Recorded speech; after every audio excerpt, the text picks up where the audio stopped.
Assalamualaikum warahmatullahi wabarakatuh. Waalaikumsalam. Dimanapun Sobat Ijen berada, semoga kita semua dalam keadaan yang sehat, walafiat, dan diberikan kemudahan dalam melakukan aktivitas. Pada kesempatan kali ini, kita kembali lagi di acara Bincang Pengawasan. Di edisi kali ini kita mempunyai tema yaitu Kiat Aman Pengelolaan Keuangan dan BUMN. Bersama saya telah hadir narasumber yang telah menyediakan waktunya untuk membagi pengetahuan atau pengalamannya terkait keuangan dan BUMN. Di sebelah saya telah hadir yaitu Kabak Keuangan dan BUMN, yaitu Pak Budi Setio Hartoto. Selamat pagi Pak. Assalamualaikum warahmatullahi wabarakatuh. Waalaikumsalam. Bagaimana Pak kabar hari ini? Alhamdulillah sehat. Yang penting sehat pada saat ini Pak Rahmat. Alhamdulillah ya Pak. Apalagi di kondisi sekarang kesehatan itu harus yang utama ya Pak. Betul. Rezeki. Iya. Iya. Di kesempatan kali ini Pak, kan tema kita aman pengelolaan dan keuangan dan BUMN. Sebelum kita mulai mungkin agar lebih akrab dengan Sobat Ijen yang ada di rumah atau di luar sana, mungkin Bapak berkenan untuk memperkenalkan diri atau profil singkat. Ya. Terima kasih. Assalamualaikum warahmatullahi wabarakatuh.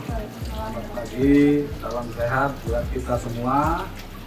Jadi alhamdulillah saya mendapat undangan di Bincang Pengawasan. Sebenarnya bukan narasumber, sharing lah Mbak. Iya, kita sharing pengalaman yang sudah pernah kita dapat, kita bagikan kepada kawan-kawan. Yang baik kita ambil, yang tidak baik kita buang Mbak. Saya kebetulan diamanahkan di Inspektorat Jenderal ini 2018 sebagai Kabak Keuangan dan BUMN. Sebelumnya pernah menjadi auditor wilayah 3, itu masih belum zaman audit kinerja Mbak. Kita masih audit bidang, ada bidang kepegawaian, ada bidang keuangan, ada bidang tugas dan fungsi, ada bidang perlengkapan. Itu saya hanya 8 bulan waktu itu menjadi auditor wilayah 3. Selanjutnya diamanahkan untuk bergabung dengan sekretariat, itu waktu itu menjadi Kasubag Kortala. Kasubag Kortala, setelah Kasubag Kortala saya ada perubahan kembali menjadi Kasubag Perencanaan. Setelah Kasubag Perencanaan saya menjadi Kasubag Verifikasi dan Pelaporan. Dan sebelum jadi kabak saya menjadi Kasubag Keuangan dan BUMN. Mungkin itu sekelumit tentang saya. Dan saya memang dari awal memang di Inspektorat Jenderal Kementerian Agama. Berarti dari awal auditor, kemudian Kasubag Kortala, perencanaan dan keuangan, kemudian Kabak Keuangan dan BUMN ya Pak? Betul Mbak Rahma. Mungkin bisa sharing Pak kalau untuk menjadi kabak, tugas dan fungsinya Bapak selaku kabak. Ya. Untuk tugas dan fungsi kita sudah beberapa kali berganti. Terakhir MA nomor 42 tahun 2016 tentang organisasi dan tata kerja Kementerian Agama, itu Kabak Keuangan dan BUMN mendapat tugas untuk melakukan pengelolaan keuangan bersama. Kita kelola keuangan yang ada di Inspektorat Jenderal, itu kita sebagai uang-uang yang masuk dari Kementerian Keuangan itu dikelola, dicatat, dibukukan, terus didistribusikan. Memang tugas fungsi dari Inspektorat Jenderal lebih banyak perjalanan dinas, maka kita di keuangan itu melakukan distribusian uang atau transfer uang perjalanan dinas kawan-kawan yang melakukan perjalanan dinas, ataupun ada juga pengelolaan terhadap kegiatan full board, full day, RTK, itu kita distribusikan. Dan selain itu untuk pengamanan juga untuk pengelolaan keuangan kita melakukan verifikasi dan juga kita ada laporan keuangannya Mbak Rahma. Jadi verifikasi kawan-kawan ini dicek lagi nantinya data-datanya itu apakah bukti kawan-kawan yang melakukan perjalanan seperti kwitansi, tiket pesawat ataupun di hotel itu dicek juga oleh kawan-kawan verifikasi dan laporan. Dan tadi juga disebutkan FDK, terus Pulbo, Pulde itu laporannya juga masuk ke kita, masuk ke mana? Ke kawan-kawan di verifikasi dan laporan. Karena memang di pengelolaan keuangan ini tidak saja laporan secara fisik, laporan kegiatannya atau laporan perjalanan dinasnya, juga harus ada laporan-laporan kegiatannya itu bentuk-bentuk laporan yang FDK dan Pulbo atau Pulde itu laporan bahwa telah dilaksanakan kegiatan. Itu ada di laporan itu mengenai daftar hadirnya, terus itu ada juga daftar narasumbernya, terus ada undangannya, terus ada juga kita foto-foto kegiatannya, itu yang membuktikan bahwa telah dilaksanakan kegiatan-kegiatan. Jadi memang ada laporan kegiatan, terus ada laporan keuangannya. Terus di bagian keuangan dan BNN juga tadi setelah ada pengelolaan keuangan, ada verifikasi dan laporan keuangan, ada juga untuk penatausahaan terhadap barang milik negara yang ada di Inspektorat Jenderal, dan juga ada penghapusan terhadap barang milik negara. Dan memang ini dari secara struktur ini adalah bagian yang tidak terlepasan. Kita di bagian keuangan dan BNN menunjang kawan-kawan yang ada di bagian perencanaan, organisasi dan hukum, terus bagian pengelolaan hasil pengawasan dan bagian umum dan pegawaian, serta inspektorat wilayah maupun investigasi. Kita mendukung dari segi keuangan dan BNN. Mungkin itu Mbak Rahma yang ikut bagian juga daripada bagian keuangan dan BNN. Mungkin untuk lebih lanjutnya kan tadi penjelasan tidak fisik kabar keuangan dan BNN di inspektorat ya Pak. Ya. Untuk pembahasan secara umumnya apa itu pengelolaan keuangan, terus bagaimana pengelolaan terkait BNN secara umum seperti apa? Jadi Rahma, karena kita di Inspektorat Jenderal, kita biasanya melaksanakannya itu berdasarkan regulasi. Jadi regulasi itu yang sebagai payung kita dalam pelaksanaan kegiatan apapun juga. Karena ketika tidak sesuai regulasi, nanti biasanya dari pemeriksa eksternal maupun internal itu menganggap itu suatu temuan yang artinya tidak sesuai antara regulasi dengan pelaksanaannya. Makanya kita berpayung terhadap regulasinya. Nah, ini untuk regulasinya dalam pelaksanaan pengelolaan keuangan dan BNN, kita ini berdasarkan Undang-Undang Nomor 1 Tahun 2004 tentang Pembenaran Negara. Ini yang menjadi dasar hukumnya. Nah, untuk pengelolaan keuangan kita dalam pelaksanaannya kita harus profesional, terbuka, dan bertanggung jawab. Profesional di sini artinya bahwa kita harus contohnya bendahara, kita harus punya sertifikat. Jadi punya profesi yang sudah ditetapkan oleh Kementerian Keuangan juga. Nantinya juga itu oleh Kementerian Keuangan akan ditetapkan juga profesional daripada PPK maupun PPSPM. Nantinya juga akan harus ada sertifikat. Jadi di ITIN ini bendahara itu sudah harus ada sertifikatnya. Terus nanti PPK maupun PPSPM juga nantinya akan disertifikatkan juga oleh Kementerian Keuangan.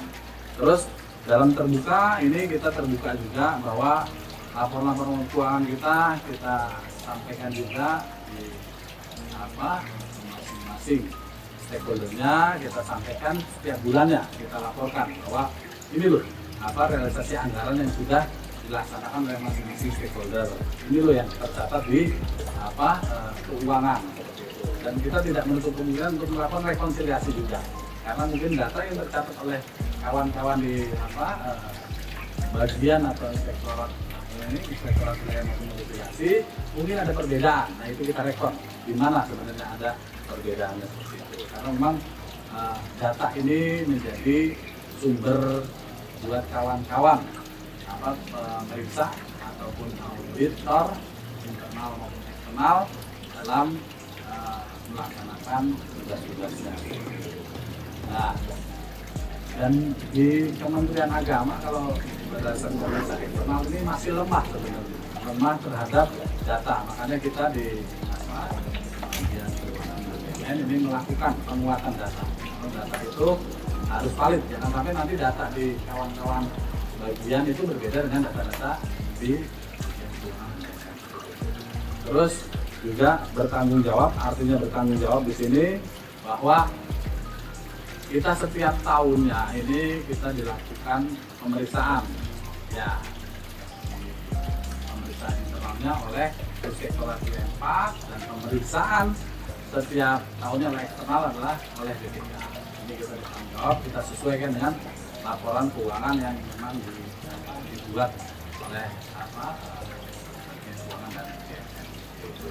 Terus untuk pengelolaan BNN kita juga ada 3 tertib juga di sini, karena memang penertiban itu penting. Ini harus ada tertib administrasi, tertib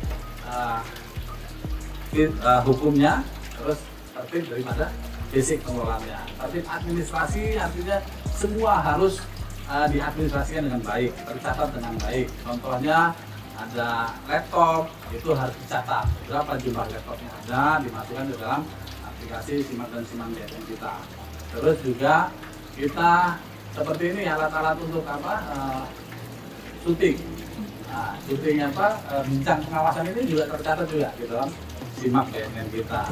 Jadi terdata semuanya. Terus tertib daripada hukum, bahwa memang ketika kita melakukan pengadaan BNN ataupun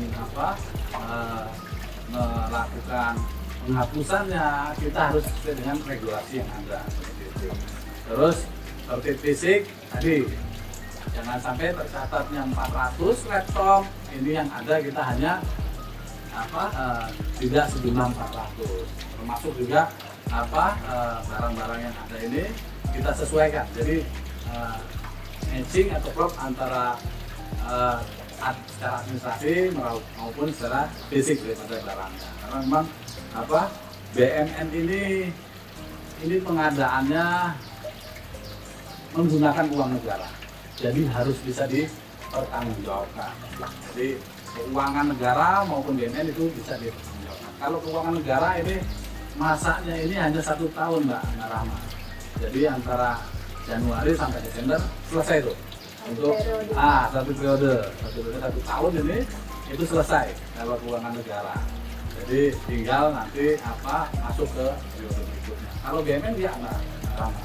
Jadi dari mulai merencanakan kita ingin BNN yang mau kita adakan. Misalnya kita mau mengadakan kendaraan dinas roda 2, kita rencanakan dulu tuh 2 tahun sebelumnya kita rencanakan agar nantinya kita bisa masukkan ke dalam rencana RKKL untuk 2 tahun ke depan. Jadi 2 tahun sebelumnya sudah kita rencanakan untuk pengadaan BNN seperti itu. Dan juga tadi harus dipelihara juga. Nanti ada beberapa memang yang fungsi-fungsi daripada mungkin itu Mbak Rama. Dari payung hukumnya tadi Undang-Undang Nomor 1 Tahun 2004 ya Pak? Ya. Pembinaan negara. Ya. Dan tadi ada juga yang pengelolaan BNN-nya dari administrasi, kemudian makan fisiknya, sama tidak semua hukum atau regulasinya ya Pak. Untuk ini Pak, selama ini kalau terkait kasus-kasus atau temuan yang pernah ada gitu Pak, mengenai keuangan dan BNN itu biasanya kasus yang seperti apa Pak? Iya, saya tambah lagi Mbak Rahma tadi bahwa untuk regulasi tidak hanya Undang-Undang Nomor 1 2004, ini untuk BUMN kita ada peraturan pemerintah nomor 27 tahun 2014 tentang pengelolaan BUMN dan barang milik negara maupun daerah, dan telah diperbarui dengan Undang-Undang Nomor 8 tahun 2020. Itu ada siklusnya Mbak Rahma. Siklus daripada BUMN itu yang pertama tadi disampaikan bahwa kita segala sesuatunya harus terencana, baik itu keuangan maupun BUMN itu semua terencana. Karena dengan rencana yang baik maka akan menghasilkan penggunaan atau pelaksanaan yang baik pula. Nah, ini untuk perencanaannya kita tadi disampaikan untuk BUMN kita sudah punya rencana untuk pengadaan BUMN, terus keuangan kita juga punya rencana 1 tahun sebelumnya untuk masa PKL, dan nantinya di tahun berjalan kita akan bisa laksanakan eksekusi. Dan BUMN ini kalau tadi berdasarkan PP nomor 27 2014 terus Februari 28 2020 itu ada lingkup pengelolaannya. Itu yang pertama perencanaannya, kita juga punya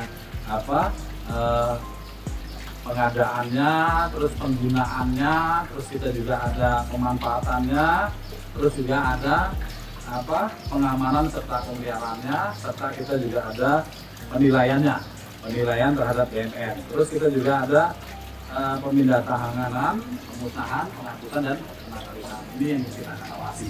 Nah, tadi yang pertanyaan dari Mbak Rahma, apa sih yang memang kasus-kasus ya yang banyak terjadi di sektor-sektor itu pertama salah satunya karena memang mungkin lemahnya dari perencanaan. Kalau lemahnya dari perencanaan maka tidak terselesaikannya suatu pekerjaan. Kalau untuk BUMN itu ada beberapa bangunan-bangunan yang mangkrak, itu tidak tertata, tersusun dengan tidak terencana dengan baik. Seharusnya mereka merencanakan dengan baik sehingga bisa selesai tepat waktunya dan bisa tuntas. Nah, ini karena perencanaannya tidak baik, maka bangunan tersebut tidak dapat selesai. Maka itu menjadi bangunan yang itu saya karena uang negara sudah keluar tapi tidak bisa digunakan. Kasus-kasus yang lain, kalau yang untuk keuangan ini juga ada juga yang memang pajaknya itu telah disetor. Harusnya kan 1 tahun anggaran itu di Desember sudah disetor, ini belum disetorkan gitu. Atau juga ada PNBP dengan negara bukan pajak yang digunakan tanpa prosedur yang jelas. Terus untuk BUMN lagi ada penghapusan bangunan ataupun kendaraan dinas yang dihapuskan tanpa mekanisme atau regulasi yang ada, sehingga itu menjadi masalah. Nah, ini yang tidak kita inginkan. Jadi harusnya kita melaksanakan, kita rencanakan dan pelaksanaannya sesuai dengan bersama dan regulasi yang ada. Itu bersama. Selanjutnya kan tadi ada pengelolaan keuangan dan data, maka ada yang pengelolaan dananya mangkrak ya Pak ya. Iya, ini ada bagaimana pengelolaan keuangan dan data yang baik. Ya, untuk pengelolaan keuangan BUMN yang baik tadi saya sampaikan bahwa memang kita harus berencana, Mbak. Kita rencanakan ini kita untuk bangunan mangkrak ini berapa sih sebenarnya kita waktu yang dibutuhkan. Kalau memang 1 tahun, buat kita 1 tahun. Kalau memang tidak bisa 1 tahun, buat 2 tahun. Gitu. Sehingga itu terlaksana. Jangan nanti kita rencanakan setahun, ternyata pelaksanaan sebenarnya bisa lebih daripada setahun. Jadi kita rencanakan dengan baik. Untuk keuangan tadi juga sampaikan kiatnya bahwa kita keuangan kita harus rencanakan dengan baik karena di RPL kita kan ada rencana pengambilan dana ya, seperti itu yang memang harus kita pedoman juga itu di tampilan media itu ada RPD yang memang kita gunakan bahwa ini loh kita berencana setiap bulannya, setiap triwulannya, setiap semesternya dan setiap tahun kita bisa laksanakan seperti itu. Jadi memang kita rencanakan dengan baik. Terus tadi untuk juga kita mengikuti regulasi yang ada untuk keuangan ya, kita dalam merencanakannya kita sesuaikan dulu dengan akun-akun yang ada, akun-akun keuangan yang ada. Terus juga setiap tahunnya itu ketika dimasukkan ke dalam RKKL, kita ada dari Kementerian Keuangan mengeluarkan standar biaya masukan atau SBM, atau juga kita ada SDK, standar biaya keluaran. Itu yang menjadi pedoman baik dalam pelaksanaan dari perencanaan maupun pelaksanaannya. Nah, untuk perencanaannya tadi kita masukkan ke dalam SDM, kita masukkan berdasarkan SDM maupun Nah, Inspektor Jenderal ini kita mempunyai selain menggunakan SDM, kita juga menggunakan standar D2. Standar D2 itu ada yang bersifat umum. Bersifat umum itu artinya Inspektorat Jenderal itu tidak hanya di Kementerian Agama, tapi ada di seluruh kementerian. Nah, ini bersifat umum. Artinya apa yang diatur oleh SDK itu kita diatur penggunaan untuk pelaksanaan audit kinerja. Itu sama semua. Izin Kementerian Agama, izin Kementerian Keuangan itu sama standarnya. Nah, terus yang bersifat khusus itu ada yang memang adanya di Kementerian Agama saja. Ini yang diinvestigasi itu kita menggunakan standar khusus yang ada di Kementerian Agama. Terus juga untuk tiap-tiap lainnya, Mbak Rama, kita juga harus ada BNN ini perpres tentang pengadaan barang jasa. Itu menjadi penting juga, perpres mengenai barang dan jasa, karena disitulah kita mengadaan perusahaan. Kalau di dalam menggunakan regulasi itu kita biasanya kita lebih aman itu kita menggunakan katalog, karena dengan katalog itu kita lebih aman. Jadi tidak lagi mencari lagi sudah harganya yang memang seperti itu ya, memang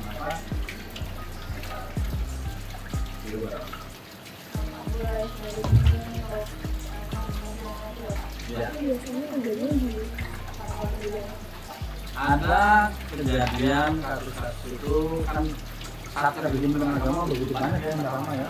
Kalau kata bercandanya ini dunia akhirat itu. Jumlah satkernya itu begitu banyaknya. Ini ada